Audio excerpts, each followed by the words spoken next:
I'd like to take this opportunity to introduce some melodic ideas for you to practice. As bass players, normally we'll play the root of a chord when we're soloing or when we're comping, which is usual, of course, for a bassist to do. And I'd like to change the solo concept at this moment. Instead of always starting on a root, for example, in a B-flat 7 blues, bassists usually will start on the root. Most bass players do. What I'd like to propose are some exercises that would be able to offer you other melodic possibilities. So on this B-flat 7 blues, which is a bar of B-flat 7, a bar of E-flat 7, 2 bars of B-flat 7, a bar of E-flat 7, another bar, B-flat 7, G7, C7, F7, and then 2 beats apiece, B-flat, G7, C7, and F7. And then we're back at the top. In this form, Richard Drexler on piano and I are going to play, and I'm going to solo, and I'm going to play the 3rd and the 7th of each chord. In this case, I'm going to start out on a D and an A flat, on the B-flat 7 of the chord. And then you will, accordingly, on each subsequent chord of the B-flat 7 blues, you'll solo on any 3rd and any 7th in the chord. And I'd like to give an example of that right now. So we'll do it like 1, 2, 1, 2, 3, 4.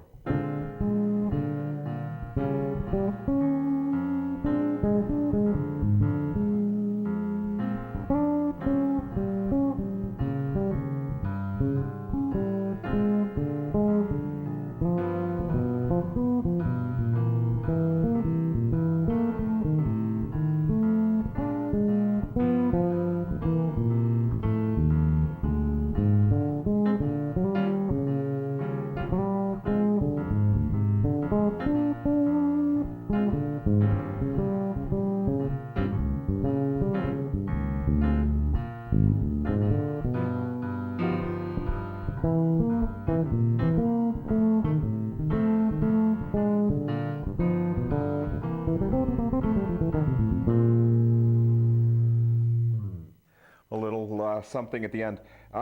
I like to give you a couple of other notes in order to practice something special, and what I'll do at this time is I want to do it on the 9, which is, in this case in B flat, it'll be the C, which is the 9th, and the 5th. So the 2 notes you're going to play are actually going to be the 9th and the 5th on each of these chords. So let's do a blues there. 1, 2, 1, 2, 3, 4.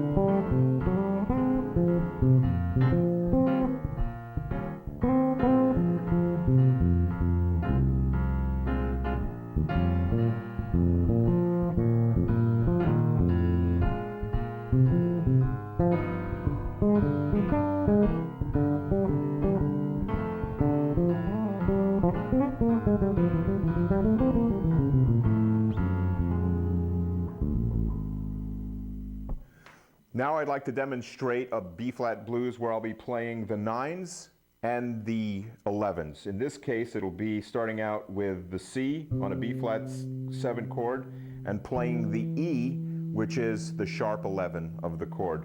And the chords will change accordingly, so the tension usage here, the 9s and the 11s will also change. 1, 2, 1, 2, 3,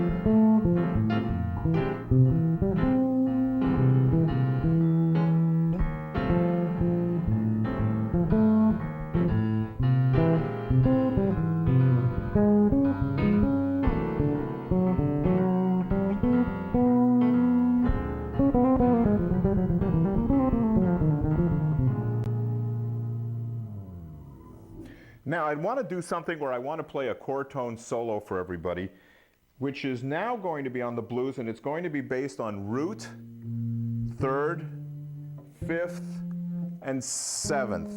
By doing this, you can cover a lot of sound as a bassist, as a soloist, pretty well kind of starting to now participate, I would say, in the piano area of soloing or guitar area, in that the pianist, generally speaking as a solo instrument, as a melodic player, will deal in chords, you know, in chord substitutions and chordal playing, more than scales often. Chords are usually more interpreted by melodic musicians, let's say, than a scale might, because a chord defines the tonality and a scale sort of alludes to it.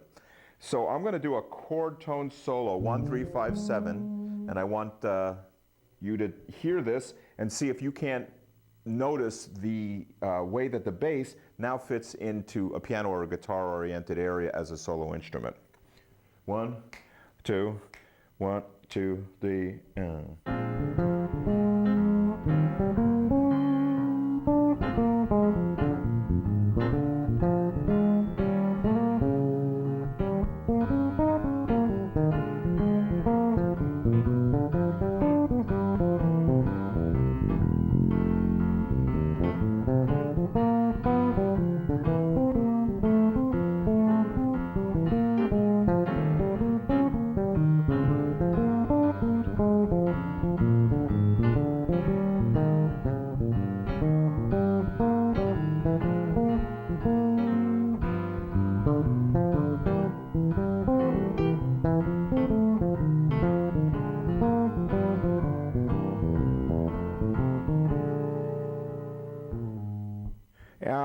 that puts a very strong emphasis on the tonality for us, where we can start to make sounds, and I can do this and not have a piano player here, and just play it as a solo, and you can hear that the bass player can really represent the chord and the tonality all by himself. And I can play this.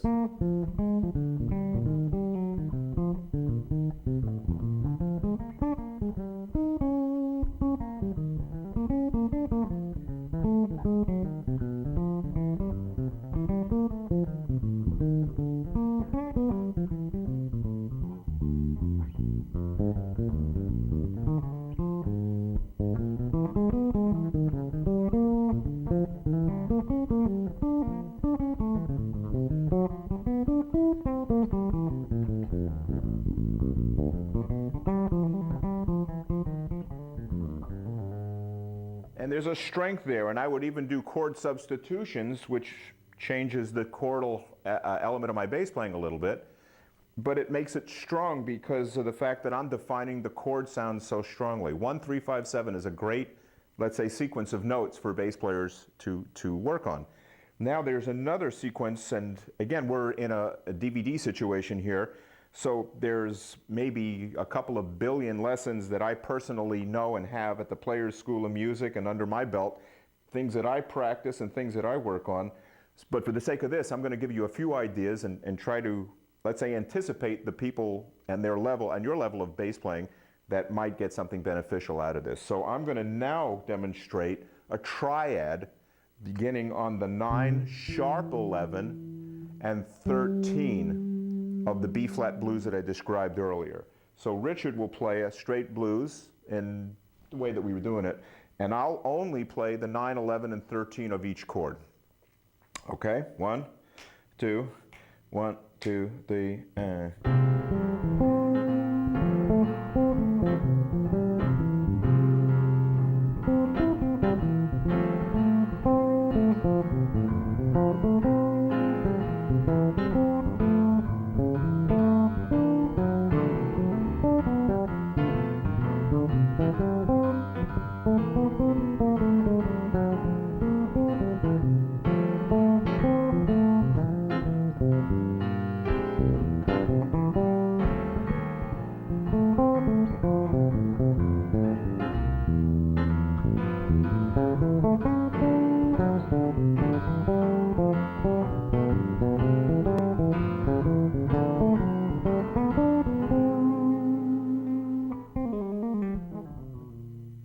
like so. And it's a powerful sound. And the neat thing about it for a bass player is sometimes I will add other notes that are not part of that. I'm trying my best not to, but the reason why I might sometimes do it is because it's an exercise requiring a specific interpretation. That's the hard part about academic music, is that you have to take the time to specifically learn a specific lesson. Specifically, you have to interpret the exact elements of these notes that you're playing, and learn them for the meaning that they have. And as an academic element, this is hard to do. That's why I believe that the academically trained musician knows a lot more and can play a lot more than many, many non-trained musicians, because of the fact that they're dealing in non-familiar and unusual elements of music on a regular basis. Before I continue, I want to add one little thought, and the thought that I want to add is there is a difference between academia and art, which I'll explain later in this video. Right now I want to do another exercise based on the blues, where I'm going to combine the 4 chord tones and the 9, sharp 11, and 13, or 9, 11, 13, in a series as an exercise to show you how amazing this sound is. It will be an exercise, so I can't artistically perform this because it is so specific, but it is interesting to the ear that a bass player will play this and represent this tonality. So here we are with 1, 3, 5, 7, 9, 11, 13. 1, 2, 1, 2, 3, 4.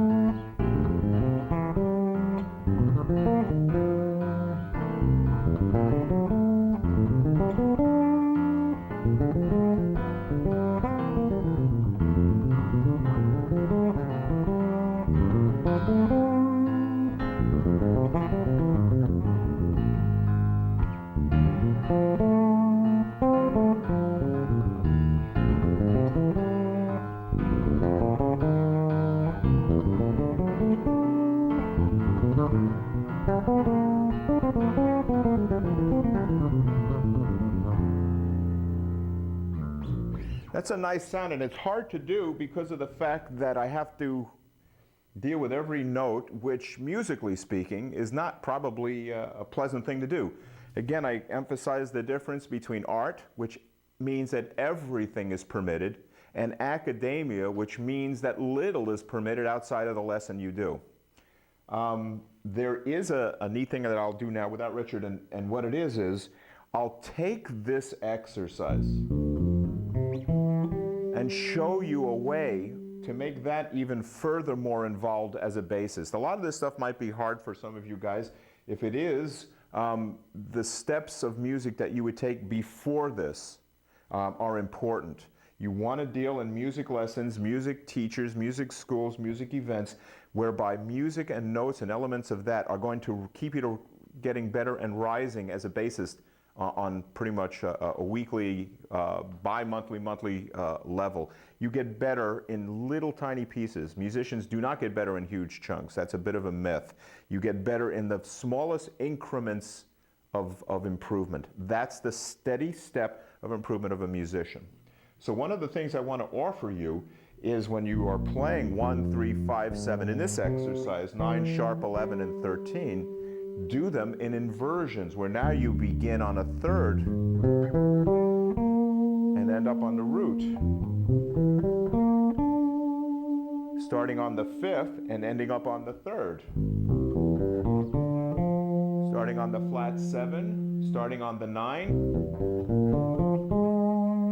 starting on the sharp 11, and finally starting on the 13. And these exercises are challenging and absolutely needing of you to practice them without a metronome.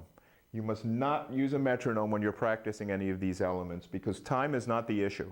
It's the pitch and the subdivided time interpretation that you make. 1 and 2 and 3 and 4. Now I can be very pulling on that time, but I need that time to think of these notes. This is not something that lays under the hand of a bass player. In fact, most good music, and I always use the word good to emphasize unique and meaningfully organized music studies. You get these music studies that are organized for us in order to enlighten us and to help us rise as musicians, to become better as musicians. And I don't know of a musician in the world whereby a musician who has a new exercise has to play that exercise quickly, rapidly at the beginning whatsoever. It's a complete myth. Time is not necessary when dissecting new music. Time is used when you subdivide in a way where you'll play a bass line or something that you don't know very well, and you go 1 and 2 and 3 and 4 and, because you don't have to play this until you learn it. That's the idea about learning. You must have the time to dissect the information and make it a part of you. That's what all musicians and students do. So try this full neck and try them in the inversions.